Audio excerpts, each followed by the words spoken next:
চোখ রাখবো পরবর্তী খবরে। বুনো হাতি তাড়াতে গিয়ে আক্রান্ত হয়েছেন হুলা পার্টির সদস্যরা, আর তার জেরেই ইতিমধ্যেই বচসা, আর সেই বচসা থেকে বিভিন্ন রকম ঝগড়া ঝামেলার সৃষ্টি হয়েছে এবং তার থেকে এই ঘটনায় গ্রেপ্তারও হয়েছে দুজন যুবক।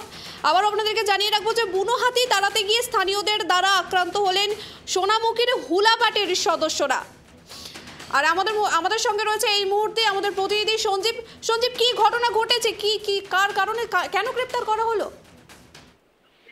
দেখো, একেবারেই এই বাঁকুড়ার সোনামুখীর এই যে ঘটনা, এই ঘটনাকে কেন্দ্র করে রীতিমতো কিন্তু এলাকায় চাঞ্চল্যকর পরিস্থিতি তৈরি হয়েছে। যেমনটা আমরা বন দপ্তর সূত্রে জানতে পারছি যে সোনামুখী রেঞ্জের বাঁশকুলে এলাকাতে হাতিগুলিকে লোকালয় থেকে অন্যত্র সরিয়ে নিয়ে যাওয়া হচ্ছিল, অর্থাৎ জঙ্গলের দিকে নিয়ে যাওয়া হচ্ছিল। সেই সময় এলাকার কিছু যুবক, উত্তেজিত যুবক, তারা হোলা পার্টির সদস্যদের বাধা দেয় এবং তাদেরকে বলেন যে দ্রুত হাতিগুলিকে অন্যত্র সরিয়ে নিয়ে যেতে হবে। এবং তখনই বন দপ্তরের যারা কর্মী ছিলেন এবং যারা হোলা পার্টির সদস্য ছিলেন তাদের সঙ্গে বাকবিতণ্ডা শুরু হয় এবং তারপরেই যেমনটা অভিযোগ উঠে আসছে যে হোলা পার্টির দুই সদস্যকে ব্যাপক মারধর করা হয় এবং তারপরেই বন দপ্তরের পক্ষ থেকে হোলা পার্টির দুই সদস্যকে সোনামুখী গ্রামীণ হাসপাতালে নিয়ে আসা হয়। এদের মধ্যে একজনকে প্রাথমিক চিকিৎসার পর ছেড়ে দেওয়া হলেও অপর একজন হোলা পার্টির সদস্য কিন্তু এই মুহূর্তে তার মাথায় আঘাত যেহেতু লেগেছে, গুরুতর আঘাত রয়েছে, সে কারণে তিনি এই মুহূর্তে এখনো পর্যন্ত সোনামুখী গ্রামীণ হাসপাতালে চিকিৎসাধীন রয়েছেন।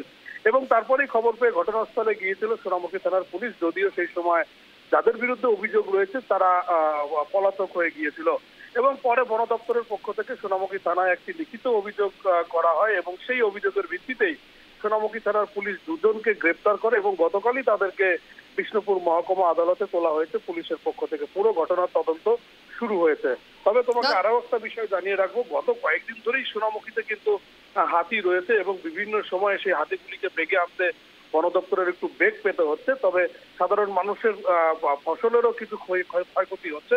তবে বন দপ্তরের পক্ষ থেকে জানানো হয়েছে যাদের যা ক্ষয়ক্ষতি হচ্ছে সরকারি নিয়ম অনুযায়ী বিগত দিনে যেমন দেওয়া হয়েছে আগামী দিনেও সেই ক্ষতিপূরণ দিয়ে দেওয়া হবে।